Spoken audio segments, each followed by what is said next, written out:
Buenos días, estimados alumnos.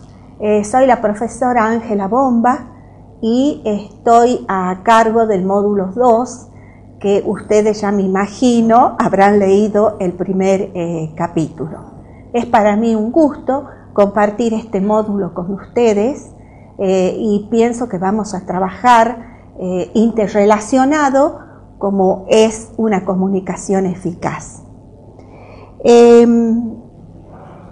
Voy a comenzar a hacer una breve referencia a la enseñanza para pasar luego a los paradigmas como modelos pedagógicos de enseñanza. Durante mucho tiempo ha predominado la idea de que la comunicación consiste en un proceso de transmisión de información de un docente al alumno. Esto no solamente influyó en la enseñanza, influye en la enseñanza porque antes influyó en la comunicación humana. Se consideraba, desde el punto de vista de la enseñanza, que el profesor era un ser activo que transmitía información que era recepcionada por el alumno a través de los mensajes. Los mensajes transmiten los contenidos de la instrucción que se propone el profesor. Si nosotros observamos este esquema, vemos que la actitud del alumno es una actitud pasiva, es receptivo de los mensajes del docente. Como reacción a este modelo surgió la analogía orquestal. Este ejemplo, ¿qué es lo que busca? Busca demostrar que en una relación de comunicación debe haber una interacción múltiple entre el emisor y los receptores e incluso entre los receptores entre sí. Ya no se trata de una persona que habla y otra que escucha, sino que se trata de una partitura, una orquesta que tocan todo una misma partitura. Este ejemplo trata de demostrar que la comunicación integra distintas formas de comunicación, es decir, que integra múltiples comportamientos.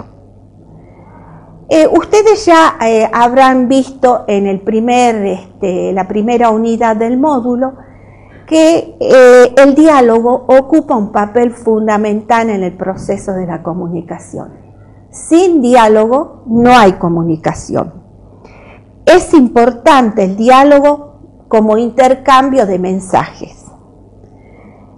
La enseñanza, ya que estamos hablando desde la nueva postura que hay dentro de la comunicación didáctica, la enseñanza es una práctica humana y también una práctica social.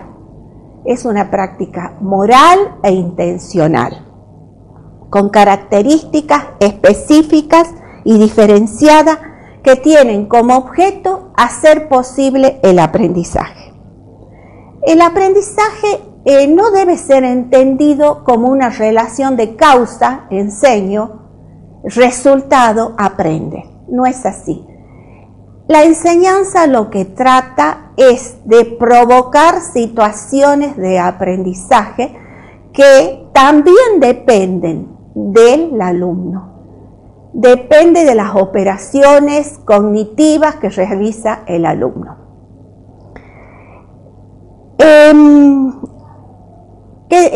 Está claro entonces que el aprendizaje es un proceso activo.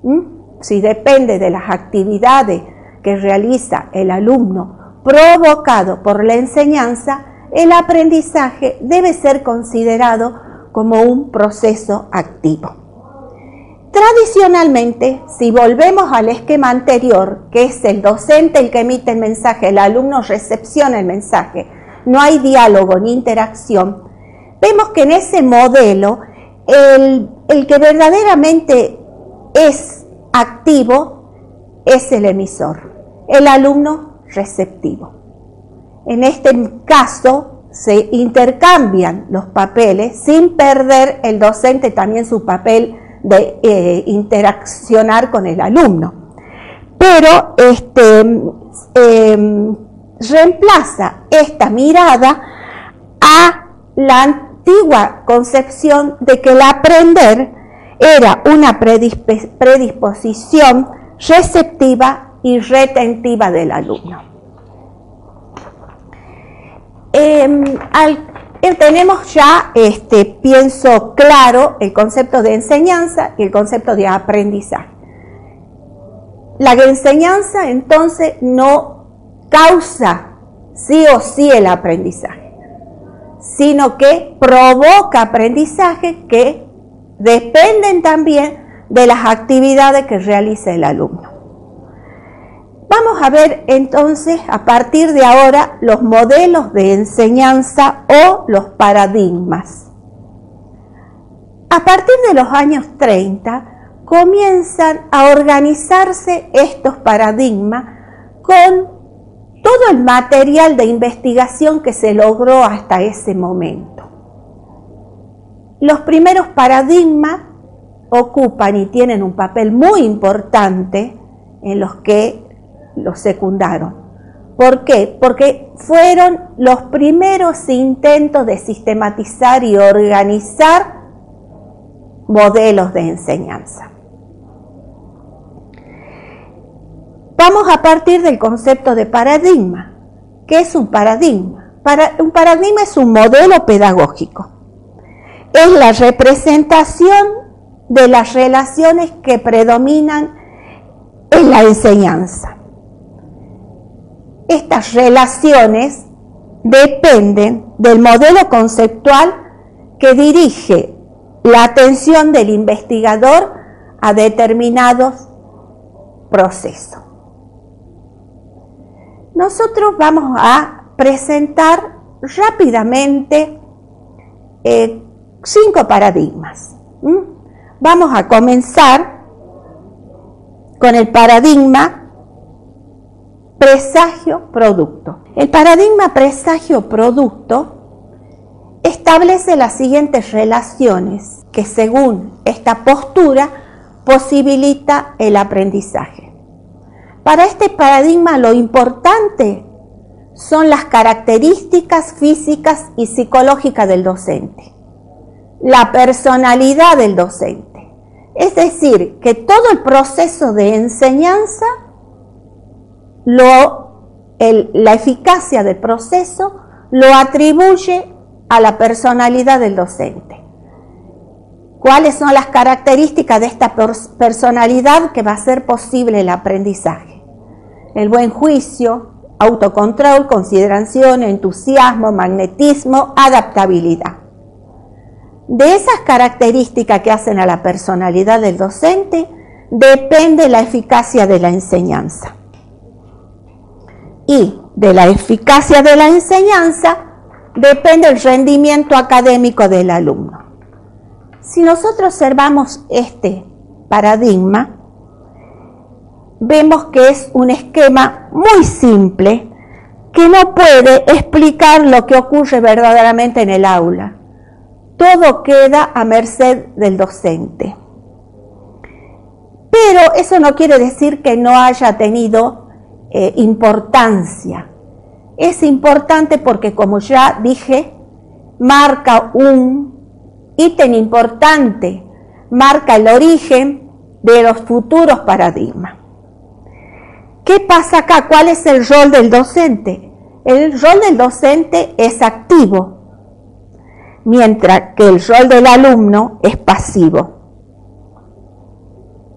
Este paradigma pone el acento en lo que el docente es, pero no en lo que el docente hace. Tampoco explica el modelo conceptual en que se apoya. Es una relación docente activo, alumno pasivo, no existe interacción. Entonces, ¿qué tipo de comunicación se va a dar dentro de este paradigma?